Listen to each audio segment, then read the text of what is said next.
everyone, my name is Dimitri and welcome back to DimitriTube. Today in this video we are going to take a deep dive into the phenomenon of members of the Real Housewives franchises dropping singles. We are going to be looking at some of the singles and performances from the best to the worst and try to figure out why did these housewives even go into music in the first place? And I am by no means a huge housewives stan, but when I first started doing research for this video, I thought only like a few housewives had dropped music. But when I was doing research, there have been like over 30 records dropped by housewives or people related to the housewives universe. And Andy Cohen will literally allow anyone in the housewives universe to promote a song in the clubhouse. And as always, if you're enjoying my videos, please go ahead and pound that like button, pound that subscribe button, and ring that notification bell, and let's dive in. So first up, we have Kim Zolciak. This is the woman who started it all. Kim Zolciak created this trend, and she's the reason we have all of this mess in the first place. But in her defense, she was a trailblazer, and she helped shoot Real Housewives of Atlanta to the top. Kim Zolciak created and released her hit single, Don't Be Tardy for the Party, during season 2 of the Real Housewives of Atlanta, and it was produced by fellow housewife Kandi Burruss. So Kim Zolciak does have a lot of haters, but this idea was pure genius. So during season 2 of The Real Housewives of Atlanta, she documented the making of this song, and then during the reunion, she debuted the song with a performance. And what made the promotion of this song even better was that she tried to collab with another fellow housewife, NeNe Leakes, on the song. You look,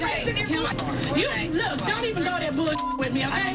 Because you're talking to a grown woman. And due to creative differences, they ended up getting into a huge fight. Now keep in mind, this song was released in 2009, so streaming services were not a thing until like 2 or 3 years later. So people were still buying music off iTunes, and there was also people downloading it illegally off the internet, but at the same time there were still people still buying music. So in October 2009, she had over 29,000 downloads, and then 2 years later in 2011, she had sold over 100,000 copies of this song. So for someone in the Real Housewives franchise, that is really good. And at the time, this song was a bop. Don't be tardy for the party. Oh, oh, don't be tardy for the party. Oh, oh. I thought they did good together. I thought it was fun. I liked the beat. And Kim Zolciak had a few singles after that, but they did not have nearly as much success as Tardy for the Party. After that, Kim just took way too long to drop more music, and overall, it was just clear she was not serious about her music career. As the moon where the stars shine. Beautiful voice. Beautiful. I never knew. There's eternity. And talent inside. Oh, you're so cute. As a girlfriend, you know. Next is NeNe Leakes. So I don't really care for NeNe Leakes, but she dropped her single, Come and Get This Hunty. And apparently this is a diss track. She shortly released this after she was fired from Real Housewives of Atlanta. And it was meant to shade the other wives, but the song itself really does not have any disses. And it's clearly a club twerk record.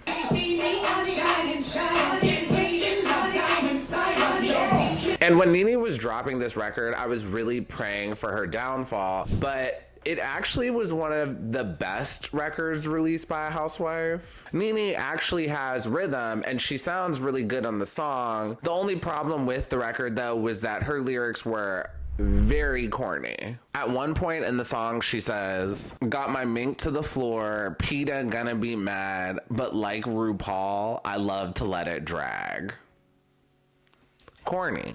And NeNe had been threatening us with music for a while, so when it came to the lyrics, I was just expecting a little more. Next, we have Melissa Georgia from The Real Housewives of New Jersey. To me, Melissa sounds like an adult doing Kids Bop. Melissa wants that Euro trash pop kind of sound.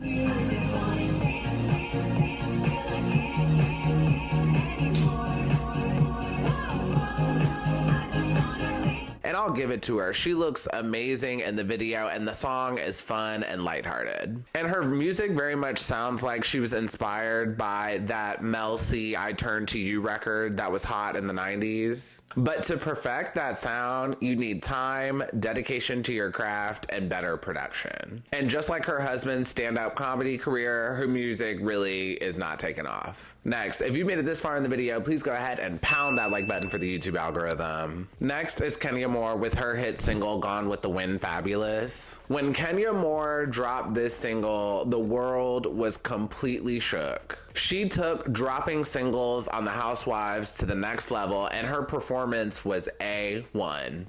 I say I'm fabulous. I'm gone with the wind fabulous. I'm gone with the wind fabulous. I'm gone with the wind fabulous. Now twirl, twirl, twirl, twirl.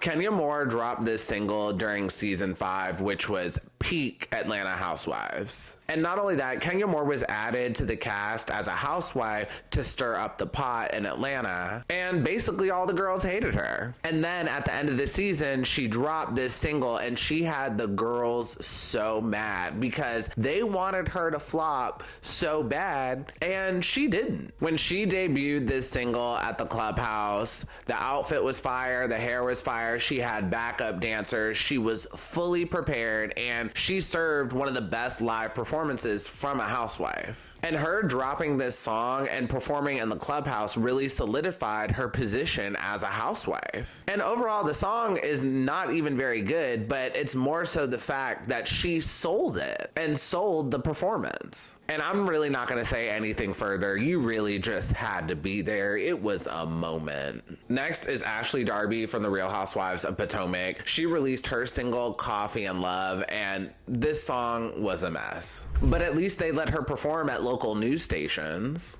Coffee and love tastes best when hot. That's how it started, and we won't stop. No land or sea could ever keep you from. And when I was doing my research for this video, someone in the comments said, this song makes me remember singing in front of my fan when I was younger. And low-key, that's exactly what it sounds like. Started and we won't stop. No land or sea could ever keep you from me. Now let's move on to the two more serious musicians out of the Housewives. First, I want to talk about Candace from The Real Housewives of Potomac. When it comes to Candace, music is not a joke to her, and she's seriously investing in her career and trying to make it as an independent artist. And she released her album Deep Space in 2021 with the lead single being Drive Back. And on The Real Housewives of Potomac, she showed the making of her music video, and she allowed some of the other housewives to be in her music video. And she is easily the best singer out of all of the Housewife franchises. And just like Kim Zolciak, she tried to capitalize on the drama to build momentum for the album and the music. But when it comes to Candace's music career, there is a lot to unpack. First, it is 2023. Just because you have an amazing voice does not mean that you are going to make it in music. Next,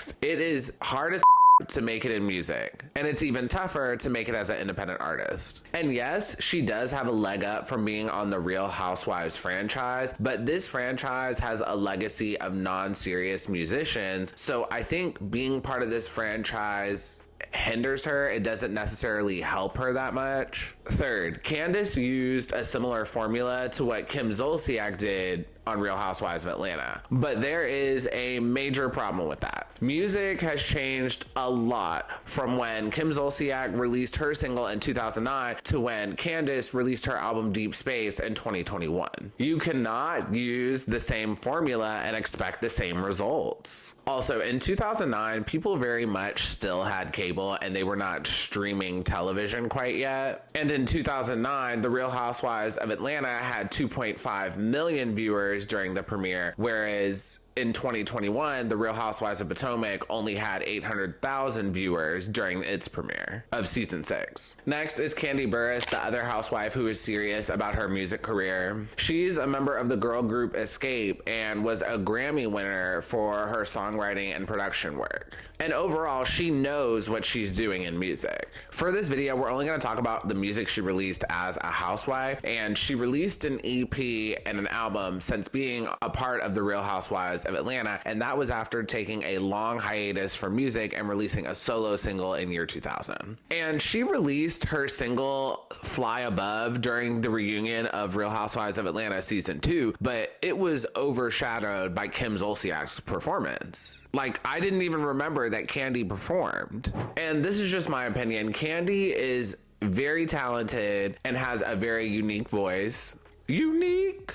But to me, she's way more successful at songwriting, producing, and music business management than she is at being an artist herself. She literally helped Kim Zolciak, who has zero talent, sell 100,000 copies. And I think she realized this herself because she started to pull away from music after this, and then she started a bunch of other businesses that ended up being very successful. And again, this just shows how the landscape of music changed so much from when she released her first solo single in 2000 to releasing an EP in 2009. And yeah, later on, Kandi does get a spinoff and ends up going on tour with Escape and doing stuff like that, but we're not going to talk about that in this video. But to me, that's more so her capitalizing on nostalgia, and just in general, people are capitalizing on nostalgia. Next is Adriana De Moura. She was a cast member of the Real Housewives of Miami from seasons 1 through 3 before it got canceled in 2013. And to me, outside of Kandi, she probably has the best music success story. So Adriana had a single, Feel the Rush, that she released in like 2010. And then years later, when Bravo decided to reboot Real Housewives of Miami, she came back as a friend of, not a full housewife of the show. And when she learned the show was coming back, she worked with a producer, did some edits to her single, and resubmitted it to Bravo to potentially use as a theme song, and Bravo ended up using it. So not only is she getting a check for being a friend of the Housewives, she's also getting a check for making the theme song, which is a win to me. And overall, the song itself is okay. I'm just more proud of the fact that she's actually making money from her music, and she's keeping her relevance as a major player in the Real Housewives of Miami. The next single I want to talk about is Gia Giudice, Waking Up in the Morning. This song was a cultural reset and had the internet on a complete chokehold. I just wish things would get better. I'm trying to get rid of them, but nothing seems to stay the same. Gia was singing about being sad, and the internet turned her trauma into a meme. And I'm a bad person because I laughed and I shared the meme. But on the bright side, she got over 2 million views. Next, I want to talk about Erika Jayne. And Erika Jayne is literally the epitome of using your to sell music. When I was doing research for this video, every time I tried to click on one of her videos in YouTube, a parental advisory kept popping up, stopping me from watching the video. Erika makes dance/pop music with very provocative visuals, and she's released many singles, but her most successful one was the song Expensive. And Erika really tried to get the gays on her side by performing at gay nightclubs and LGBTQ events, but for the most part, her music career really did not take off. And she didn't seem to take her music career very seriously, but in her defense, she took her visuals very seriously. Out of all the wives, she probably had the most expensive and the most high quality music videos. Now, it's not entirely clear why she stopped doing music, but more than likely, she was forced to stop doing music because her husband was caught embezzling money from the law firm to fund her music career. Next, I want to talk about Countess Luann from the Real Housewives of New York City. Luann continuously puts out music, and my question is, who asked for this? Her music is consistently not good, but she is very wealthy, and maybe she just finds some sort of personal fulfillment from making music and just needs something to do with her time. And it's way better than her drinking too much wine and then leaving the house.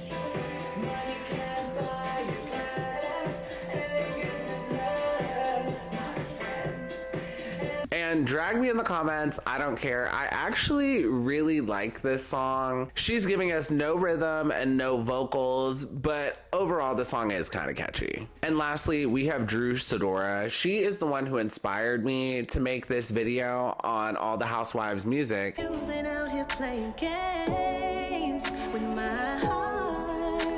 And if that's not the case, then tell me why would you throw it away? Because she got dragged so bad on social media after her performance on this recent season. And y'all, in general, we really need to get back to singing on The Real Housewives. I understand Drew was upset with dealing with her man Ralph during the reunion, but I really wish she had tried to sing this song instead of just completely using a backup track. All it did was camp up an already terrible season. Anyways, Drew released her single Already Know about 2 months ago, and then she released another single during that season 15 reunion. And during season 15, she showed the filming and the production of her music video for Already Know. And again, the problem with Drew doing this is it seems like she's trying to do that Kim Zolciak formula, but this 2009 formula does not work in 2023.